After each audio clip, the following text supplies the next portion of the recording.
Our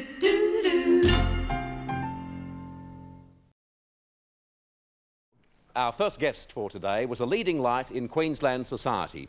Her husband, Sir Terence Lewis, was Commissioner of Police in that state. Now he's sacked and she says she's on the dole. Ladies and gentlemen, please welcome Lady Hazel Lewis.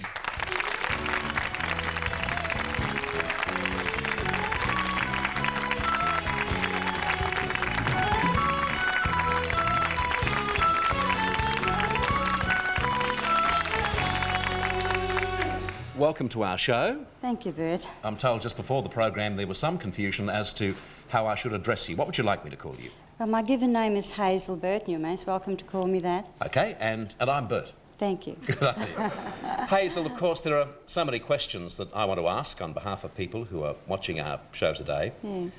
I guess the first one would have to be, how dramatically has your life changed since the Fitzgerald Inquiry? Well, of course, we used to work 17 hours a day. Terry certainly worked 17 hours a day, 6 days a week. I also had very long days because I used to attend many functions with him, many dinners with him, swearing-ins or inductions of new police at the academy. I used to speak on the stress seminars out there to the young people, meet the young people going through the academy as future policemen. I would meet their parents and their sweethearts, wives. We had one little lass out there one day who was due to have her baby, and she was sitting in the front row, and I could see that she was ready to have her baby, and I said to her, are you very comfortable there? And she said, yes. She said, I'm fine. She said, my baby was due 3 days ago, but she said, I so badly wanted to come and attend this seminar. And we were all keeping our fingers crossed that that little baby wouldn't decide to come before the day was finished. But as it happened, she had it just a short time after. And fortunately, it was born before her husband was actually sworn in as a new constable. So she was able to bring the baby along and let us have a look at it. And that's terrific, but we've just moved away slightly from how your life has changed emotionally since the Fitzgerald Inquiry. Oh, emotionally? Well, when you've had your name splashed across newspapers for the best part of 18 months, 2 years, the way we have, when there have been so much hearsay evidence and untruths, naturally you feel very angry, very frustrated that you have to put up with this. It's not a very pleasant thing to see your family name and your life being degraded in front of you like that, especially my husband when he's worked for 40 years as a police officer and he's given it all he could give it and worked very, very hard. It's a very, very hard thing. But we are a strong family. Our children are wonderful, strong children. We feel that we are fairly strong ourselves, that we have been able to cope with this. What about your friends? What's their reaction been like? Well, Bert, I think most people have a small number of true friends. We all have lots and lots of acquaintances, but I feel that we only have a small number of true friends, and our true friends are still there. Many people disappoint you, people you thought were friends or close acquaintances? Oh, yes, there's been a few. There's been a few that have disappointed us. What did they do, just ignore you? Well, you just don't hear from them, but our true friends that we've had for 30-odd years, they are still there. They haven't deserted us. So a lot of people that you think are friends are not really friends, they're really acquaintances. Don't you think, Bert? That in your lifespan of being on television too and in your lifestyle, you would meet a great deal of people. And something that I've learned in this last few months is that you have to be very careful the way you use the word friend, because my husband was very strongly questioned on the usage of the word friend. So I think you have to be very careful these days how you use friend, close friend and good friend. How did he stand up to it day after day of going to the Fitzgerald Inquiry? I mean, obviously you're not going to tell us precisely the sort of conversations that you and your husband had, but I mean, how did you draw upon each other to get strength to get through it? Well, we've always had a very good marriage. We've been married 37 years and then we courted for 4 years before that, so I wasn't quite 16 when I met him. And they've been good years. I'd say 90% of the time. You can't go through a long marriage without having a few bad patches, can you? But they were never ones that lasted very long. I think we supported each other. Well, I know we supported each other, and our family have been wonderful. Our daughters have been wonderful, our sons. They've all been very supportive and very good. I'm told some of the children, or at least one of them, had some trouble in getting employment because he is the son of Sir Terence. Oh yes, yes, that has happened. But still, I think he's overcoming that now. Again, he's a try. He doesn't give up. He keeps on going. So I think that if you're prepared to try, when you're faced with a mountain that you can't climb over, Bert, I think the best way around it is to tunnel through and try to get to the other side. You can't just give up because that mountain is very, very high, can you? You have to keep trying. Sure. Television gives you a dry mouth. Gives you much more than that sometimes too, Hazel, I can assure you. It's quite obvious that, I mean, you believe in your husband and you believe in his innocence. And at this moment, of course, I mean, he's been charged with nothing. But in this... And convicted of nothing. Exactly. But in this whole mess, let's call it a mess, where do you think he stands? Is he a scapegoat of some kind, as you see it?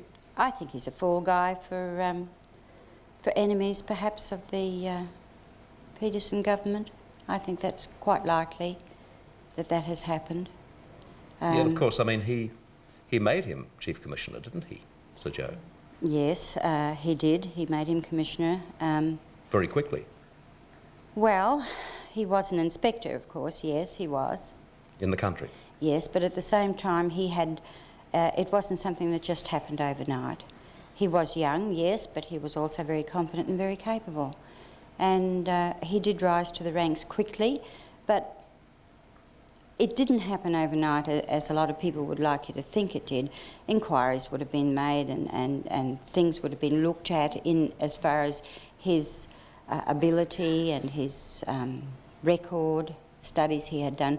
All those things would have been taken into consideration. But you're saying it was political motivation that got him into this mess? No, I'm not. Oh, now, Terry Lewis and the Queensland Police Force have been a political football ever since this thing started, Bert. For all politicians, in my opinion, and in the opinion of a lot of police. If charges are laid, well, let me put it this way. When the first charges are laid as the result of the Fitzgerald Inquiry to other people, for example, hypothetically, will you then be thinking that the next knock on the door is going to be Terry's next on the list? Well, Mr Goss did say in the papers recently that the inquiry had cost $22 million. I should imagine he would have a fair idea of what he was talking about. I suppose there's got to be some justification for all the money that's spent, and I'm just hoping that now, with this new legislation, the Commissioner of Police Vacation Act that's come in, I'm just hoping that we're not looking down the nose at some sort of a showcase to justify the money that's been spent, for perhaps to justify people's political ambitions. But do you expect charges to be laid? Well, we don't expect them to be laid, no. No, Terry doesn't expect charges to be laid, and he sees no reason why there should be any charges laid. And so many things have happened that really there's no way that Terry has had any just treatment. He hasn't had any natural justice in this last 18 months. When you look back on the things that have happened, there was, prior to the last by-election at the Gold Coast, Mr Ahern was on television saying that Terry Lewis is innocent until proven guilty. He will, unless proven guilty, he will be kept on his full salary until this thing is over. And just a few weeks after that, our pay was stopped. And now he makes a new law to destroy an old one. Sometimes you wonder if you're not back with the Hitler regime in the last World War. That's what they did, didn't they? What do you think you've lost out of this particularly? Do you believe you've lost any dignity, position?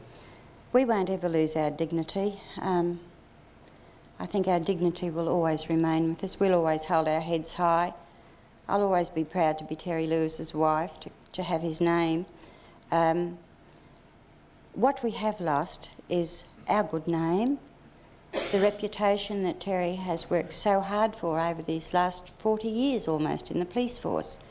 And he has worked extremely hard, he has studied very hard. Everything that he has done has been for the police force because he's always loved it so much. And sometimes I say to him, oh, no, you do it all again. He said, oh, no, I wouldn't.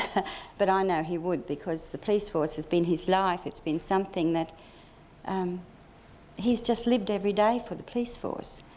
And as far as our family name goes, how do you live and fight back when hearsay evidence is splashed across newspapers? Like there was one time there where Terry was accused of condoning a murder, and a short time afterwards, one of the chaps that was supposed to be a witness at this murder, he walked into the office of a leading barrister in Brisbane, and then this particular man appeared at the inquiry. And then after that, the man who was supposed to be murdered, he also appeared at the inquiry. And during that particular time when the evidence was being given about, or evidence, I suppose, being given about the Terry condoning a murder, they were great headlines. But you didn't see great headlines of retraction when the man shows up alive and fit at the inquiry. So whatever happens in the future, you'll fight, you'll continue the fight? We will fight till the day we die. Yes, of course we will, Bert. We will always fight. As far as the social part of it, it was part of our life. That was part of our work, the social part. I can honestly and truly say I'm not missing the mad social world that we had when Terry was in office, because I love my family, I love being with my grandchildren, I love my garden, and I love my tapestries and my knitting and all that sort of thing. And I can adjust and adapt very easily in that respect. I like to do my own housework, and I can be a very happy, contented person just with my friends and my family. So the busy lifestyle and the social lifestyle... You don't miss it all? It's not important. That's not important to me. I get the impression that you know that you need to be strong for anything that we are that is strong, waiting for you. Bert. That's why we've survived this long. We are strong. Terry was in the witness box for a month. And, I don't know whether they were hoping perhaps he'd just keel over, and if he keeled over he'd be out of their hair. Is he the sort of man who could throw it in? No, never. Throw it in? How do you mean throw it in? Fall into a heap? No, because I wouldn't let him. I thank you for your time. No, he wouldn't do that, Bert. Thanks very much, Hazel. Thank you. Thank you. Lady Hazel Lewis.